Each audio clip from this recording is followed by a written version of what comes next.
المستوى ديالهم في الرياضيات مشات بزاف. كان هذا هو العنوان ديال واحد المقال كتبته الفيغارو الفرنسيه على التلاميذ المغاربه اللي كيدفعوا لمدارس المهندسين في فرنسا. المديره ديال العلاقات الدوليه في مدرسه البوليتكنيك كتشهد على ان المستوى ديال التلاميذ المغاربه طالع بزاف في الرياضيات وفي الفيزياء، وبان هذا المستوى لا يصدق.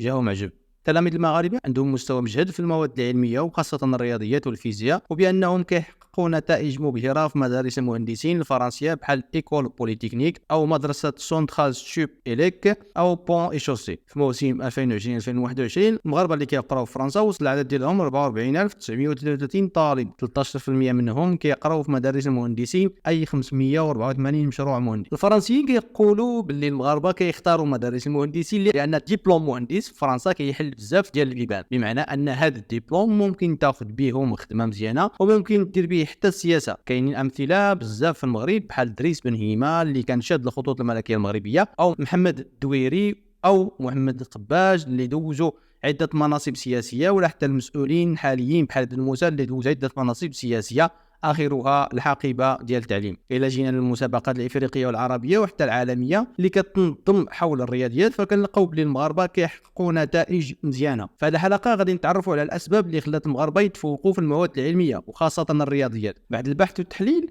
تبين ان السبب الحقيقي اللي كاين وراء التفوق ديال المغاربه في الرياضيات هي الخدمه والمجهود اللي كيديروا هاد الوليدات من بعد الباك، وبالضبط في الاقسام التحضيريه. عدد مهم من التلاميذ اللي كيتقبلوا للدراسه في المدارس العليا الفرنسيه كيكونوا جايين من هذه الاقسام. اشنا هي هاد الاقسام التحضيريه؟ الاقسام التحضيريه او لي كلاس بريباراتوار هما اسلاك ديال التعليم اللي كيجيو من بعد البكالوريا، يعني ان اللي باغي يقرا في هذه الاقسام خاص تكون عنده بكالوريا. الهدف ديالهم هو التهيئ ديال الطالب باش يدوز الامتحانات ديال الولوج للمدارس العليا ديال المهندسين المغربيه او الفرنسيه. في الاصل كانت دارتهم فرنسا في القرن 18، يعني من سنه 1700، باش توجد الكوادر والتقنيين اللي غادي يخدموا في القوات المسلحه او في القوات العسكريه وفي مراكز اللي كيتطلبوا مستوى عالي من او من ناحيه التحكم في التقنيه بحال المدفعيه او البحريه. الاقسام التحضيريه ديال الاقتصاد والتجاره ما غاديش يبانوا حتى 1920 السنه فاش بدات القرايه في فرنسا في هذا النمط الاسلاك. باش يدخل طالب الفرنسي يقرا في هذه الاقسام كان يكفي انه تكون عنده علاقه قرابه مع ضابط من الضباط، ولكن بعد المجيء ديال الثوره الفرنسيه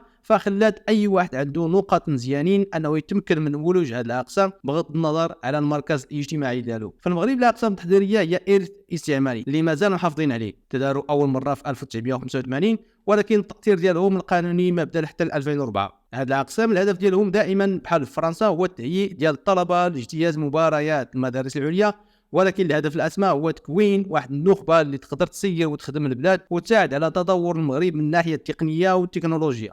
هاد الاقسام تبع لوزاره التربيه الوطنيه، وماشي اي ثانويه يمكن لها تخلق مسلك ديال الاقسام التحضيريه، وانما خاص ترخيص من هذه الوزاره اللي هي وزاره التربيه الوطنيه. في المغرب الاقسام التحضيريه مقسمين لجوج، كاينين الاقسام العلميه والتكنولوجيا وكاينين اقسام ديال الاقتصاد والتجاره. الاقسام العلميه فيها مسلك ديال الرياضيات والفيزياء، مسلك الفيزياء وعلوم المهندس، ثم مسلك التكنولوجيا والعلوم الصناعيه. اما بالنسبه للتخصص الاقتصادي والتجاري فكنلقاو فيه مسلك الاقتصاد والتجاره اللي كيركز على الجانب العلمي، وكاين نفس المسلك اللي كيركز على الجانب التكنولوجي. القرايه في هذه المسالك كدوم عامين وكتميز بالقصوحيه، غير جلس تقرا ولا سير شوف لك شي حاجه اخرى. الطلاب خاصهم يتميزوا بالانضباط ويبينوا على واحد الالتزام ذهني، وخاص يكون عندهم توازن جسماني ونفسي، بما يعني ان حجم الضغط اللي كيتفرض عليهم طالع بزاف. النظام في هذه المدارس كيكون داخلي، يعني تقرا وتنعس وتاكل داخل المؤسسه. الدوله هي اللي كتكلف بالمصاريف ديال المبيت والماكله، والطالب كيساهم ولكن المبلغ اللي كيخلص ماشي بزاف. الطلبه اللي كيقدروا يتميزوا في هذا المسلك العلمي وخاصه الرياضيات كيكون عندهم حظ كبير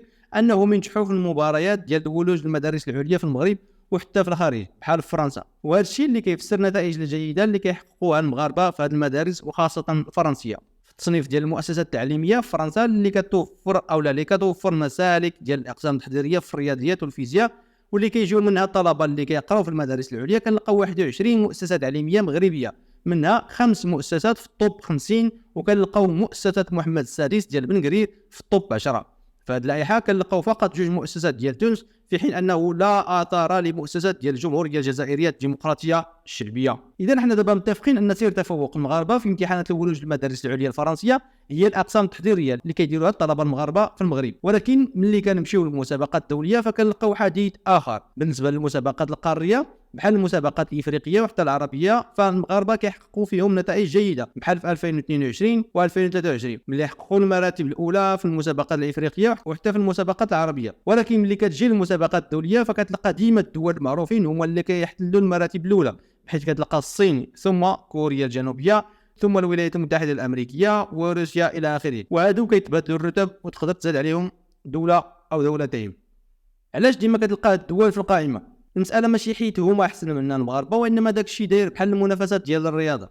الدولة اللي كتخدم مزيان وكتوجد كتوصل، وهذا الشيء اللي كاين بحال الأولمبياد ديال الرياضة كتخدم ومن بعد كتحصد الغلة. هاد الدول اللي كتضرب المراتب الأولى في الأولمبياد ديال الرياضيات ماشي غير كتخصص دورات تدريبية للطلبة المرشحين أنهم يشاركوا، وإنما كتخصص لهم فصل مستقل بهم ولمدة سنة كاملة كيشرفوا عليهم أفضل الأساتذة المؤهلين بحال هاد التكوينات. ناخذ مثلا الصين اللي كتربع على الجوائز ديال هذه المسابقة منذ مدة.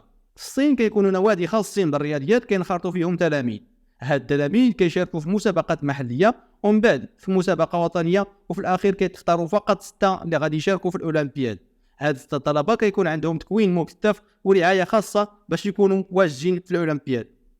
نعطيكم مثال آخر وقريب لنا، العربية السعودية مثلا كتعتمد في التكوين ديال الطلبات ديالها على خبراء أجانب عندهم تجربة في مسابقات الأولمبياد الرياضيات وماشي غير على كوادر محلية، تماما كما كدير دابا مع الكرة ملي جابت لعابة بمبالغ خيالية. الطلبة ديالهم اللي تختاروا باش يشاركوا في الأولمبياد كيخصصوا لهم ساعات كثيرة ديال التدريب اللي كيشرف عليها محترفين أجانب. السعودية كتوفر أيضا حوافز مادية للمشاركين. اللي جاب ميدالية ذهبية عنده 100,000 ريال اللي هي تقريبا 27 مليون سنتيم مغربية، 50,000 ريال اللي هي تقريبا 14 مليون سنتيم بالنسبة اللي جاب ميدالية فضية، و30,000 ريال أي تقريبا 8 مليون سنتيم اللي جاب ميدالية برونزية، و10,000 ريال اللي هي تقريبا 2 ملايين ونص مغربية اللي اكتفى غير بشهادة التقدير. في المغرب هذه الثقافة ديال الأولمبياد مازال ناقصة وخاصها تطور واهتمام من طرف السلطة العمومية. حسب واحد الخبير فخاص يتغير الطاقم المشرف على المرشحين ويتقاد برنامج خاص بهم خاص بالتكوين ديالهم لا من حيث الكم او الجوده عبر المركز الوطني للتجديد والتجريب. واذا كان النتائج ديال التلاميذ المغاربه في المسابقات العالميه متواضعه فالنتائج ايضا ديال الاطفال المغاربه في برنامج بيزا اكثر تواضع. شنو هو هذا بيزا؟ بيزا هو واحد البرنامج دايره المجموعه الاقتصاديه لوسي دو او او منظمه التعاون الاقتصادي، واللي الهدف ديالو هو انهم يديروا تقييم التلاميذ اللي عندهم 15 سنه من ناحيه القدره ديالهم انهم يعبروا او يفسروا او يشرحوا او يتوقع ظواهر بواسطه الرياضيات، او انهم يفهموا الدلاله ديال الرياضيات في الحياه ديالنا. بالنسبه لهذا البرنامج بيزا التلميذ النجيب في الرياضيات ماشي هو اللي كيعرف يدير الجمع والضرب والقسمه، وانما كيعرف يوظف النتائج ديال هذه العمليات البسيطه في الشرح. في سنه 2002 النتائج كانت كارثيه بالنسبه للتلاميذ المغاربه، فقط 20% من هاد التلاميذ هما اللي يقدروا يوصلوا للمعدل الادنى مقابل 75% ديال التلاميذ ديال الدول ديال هذه المنظمه اللي اغلبها دول متطوره. باش نسهلوا المقارنه يبان لكم هو بين المستوى ديال التلاميذ المغاربه والتلاميذ مثلا ديال دوله بحال تركيا. ودائما بتطبيق هذا البرنامج ديال بيزا فكنلقاو بلي تلميذ مغربي في السن ديالو 15 سنه عنده 3 سنوات ديال الروطار على تلميذ تركي في نفس السن. بمعنى اخر ان التلميذ المغربي ديال 15 سنه يلا كيتقاد مع طفل تركي عنده 12 سنه، وهذا الشيء طبعا عنده تبعات كثيره على المستقبل ديال هاد الوليدات، ومنها القدره ديالهم على الاستمرار في الدراسه، بحيث ان فقط 31.5% من التلاميذ المغاربه هما اللي عندهم مستوى مزيان ممكن يكملوا الدراسه ديالهم فوق 15 سنه، اما الباقي فغادي غير على الله اعلم مولانا، يعني ناقصين في المكتسبات ديالهم. هذه النسبه كتوصل ل 82% عند الاتراك، اي عدد الاطفال اللي يقدروا يكملوا في الدراسه ديالهم. اذا اشنو هو الحل؟ المغرب فيه طاقات كبيره قادره تنافس في جميع المجالات اذا توفرت لها الظروف الملائمه، وخير مثال هما هاد الوليدات اللي كيقدروا يدخلوا المدارس العليا في فرنسا وعندهم مستوى كبير في الرياضيات. علاش؟ لانهم خدموا كما ينبغي في الاقسام التحضيريه. الجزء الاخر ديال التلاميذ هو اللي كيقرا عادي في نظام تعليمي عادي، سواء كانوا في المدارس العموميه او الخصوصيه، واللي كيتبعوا برامج اثبتت فشلها على جميع المستويات. داكشي علاش خاص تشريح الوضعيه والانكباب على انها توضع سياسه كفيله انها تعطينا نتائج مزيانه مع ارساء واحد النظام تحفيزي لجميع الفئات. الله المعين.